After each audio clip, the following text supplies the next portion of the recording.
Jimmy, why don't you run upstairs and play? Yeah, I will. Only I want Dad to see my picture first.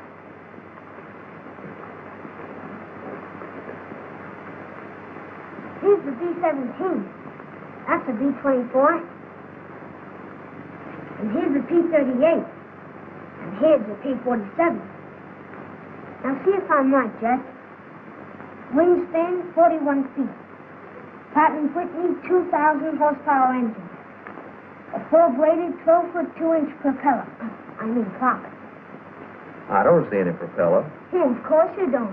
It's turning over 2,700 RPM. Oh, I see. And what's this? That's a turbo supercharger. It's one I designed myself. It's a lot better than the one in the P-47. The air in my turbo comes through this duct. Jimmy, why don't you duck? Not duck, duct. Science talk. Anyway, you gotta have a turbo supercharger to take a P-47 upstairs. Don't you know anything about airplanes? Jimmy knows his airplane.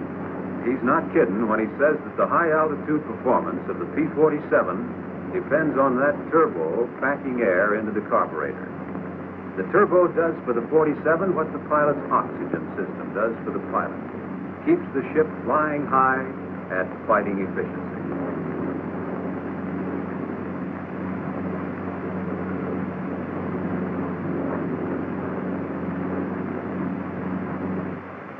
The turbo in your 47 is simple in operation, much simpler than Jimmy. The actual compressing of air is done back here in the rotor. Exhaust gases turn the bucket wheel, which drives the impeller of the compressor.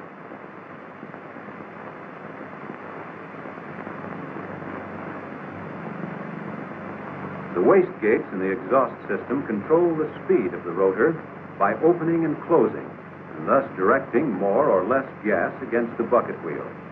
The waste gates are operated by a regulator. The regulator, in turn, is controlled by the pilot when he changes the control setting on the quadrant. When you establish a control setting, the regulator will automatically operate the waste gates to maintain manifold pressure. As you increase altitude and decreased atmospheric pressure causes engine power to drop off, the waste gates gradually close. More exhaust gas is directed against the bucket wheel to make it rotate faster and compress more air. Now another indicator becomes important, the turbo overspeed warning light. When your P-47 nears its critical altitude, the rotor will reach about 18,000 RPM, and this light will blink. When the light stays on steadily, you have reached the maximum allowable speed of the turbo under normal conditions, 18,250 RPM.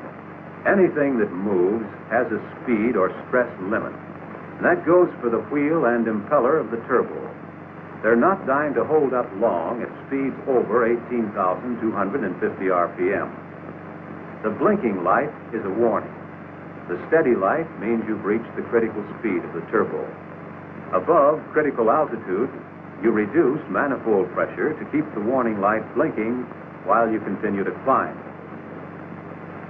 Now, let's watch the controls in relation to a climb. The turbo light begins to flicker. Turbo speed is increasing. When turbo speed reaches 18,250 RPM, the light comes on steady. The pilot reduces power to the point at which the light flickers. He keeps reducing power as may be necessary to keep the light flickering throughout his climb. That's all he has to remember. Keep that light blinking. In P-47 D5s and subsequent models, the water injection system gives war emergency power for limited periods, increasing horsepower and rate of climb beyond military power limits. With water injection, you'll build up approximately 56 inches of manifold pressure and develop 2,300 horsepower. Water injection will increase your speed about 20 miles an hour. Save water injection for emergency. Think of it just the way you do your guns.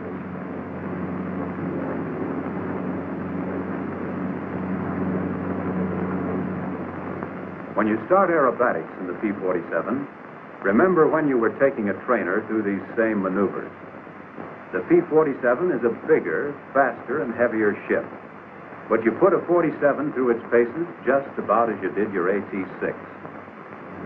There are exceptions, of course, and they're important. In the 47, you avoid inverted flight, except for the few seconds necessary to perform a given maneuver, since inverted flight starves the engine for oil. Snap rolls are not permitted.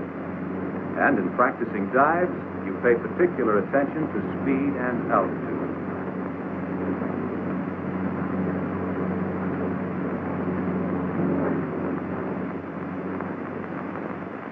The P-47 can reach a speed of 500 miles per hour indicated from an altitude of 10,000 feet or below.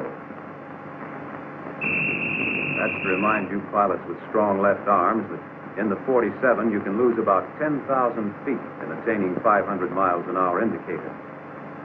Better go up higher, around 20,000 feet or above, if you're going to keep, say, a 10,000-foot margin between you and terra firma.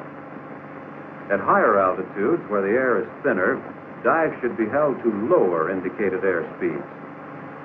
As the dive chart on your instrument panel will tell you, a safe diving speed of 30 to 35,000 feet is 250 indicated airspeed.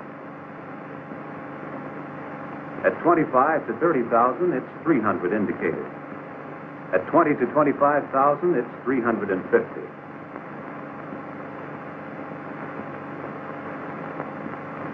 At 15 to 20,000, it's 400.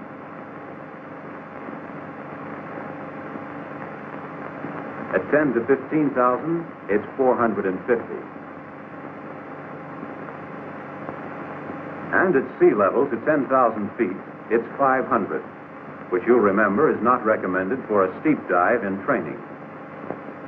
These are speeds at which you'll find handling characteristics of the P-47 to be normal. The P-47 can be pushed into speeds of compressibility where a breakdown of airflow occurs. And under such conditions, you may experience a temporary loss of control until you've dropped to denser air. When you dive the P-47, your cowl flaps should be closed, oil and intercooler shutters in neutral. Your plane is trimmed for level flight. When you come back on the throttle, you'll do it gradually, bringing the throttle back just enough to keep from overboosting the engine. In your first dive, take it easy. Get on to this airplane's diving characteristics.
You do the loop in the 47 just the way you did in your training planes.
In the slow roll, as in all your aerobatics, give yourself plenty of altitude.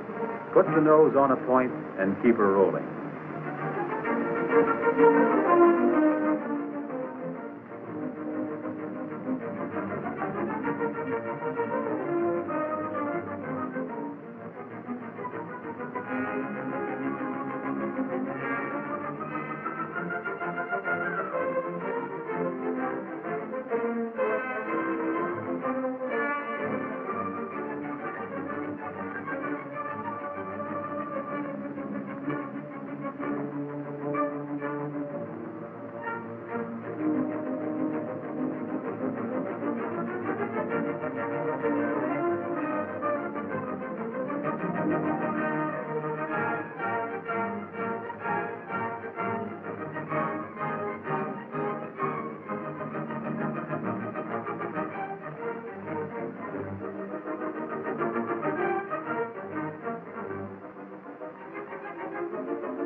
The Immelman. A good one takes plenty of power and speed.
To spin the 47, stall it and then kick it into the spin as you would any other airplane.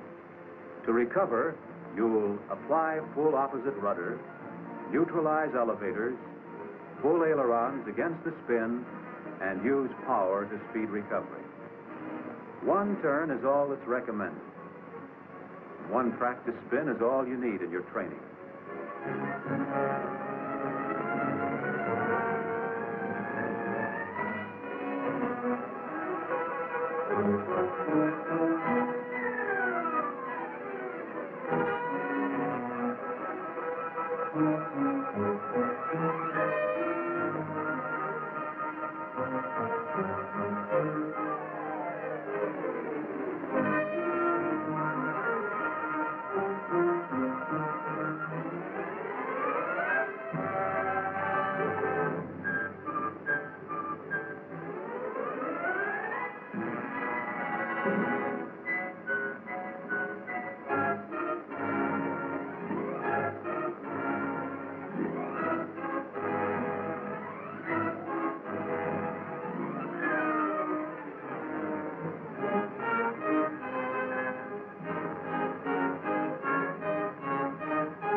In the half roll or split S, you'll pick up speed fast when you start your dive. Always do this maneuver with plenty of altitude. and always with power off, spelled O-double-F. For skeptical pilots, we draw a diagram.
Here is an airplane to fight in. With all its speed and performance, with all its fighting punch, the Thunderbolt handles the way you like them.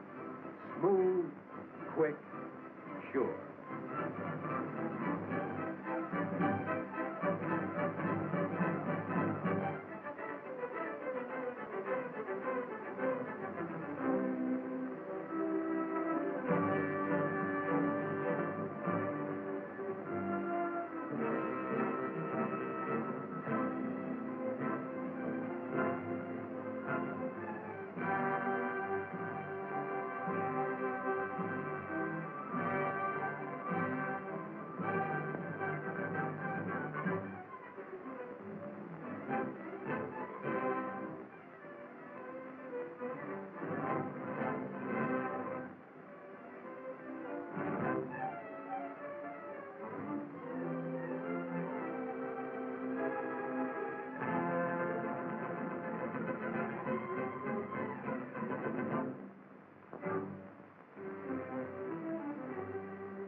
The aerobatics you do in the P-47 are a prelude to combat.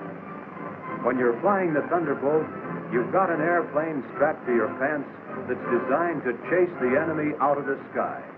It takes two to do the job, the airplane and the pilot. To pilots of the P-47, good hunting.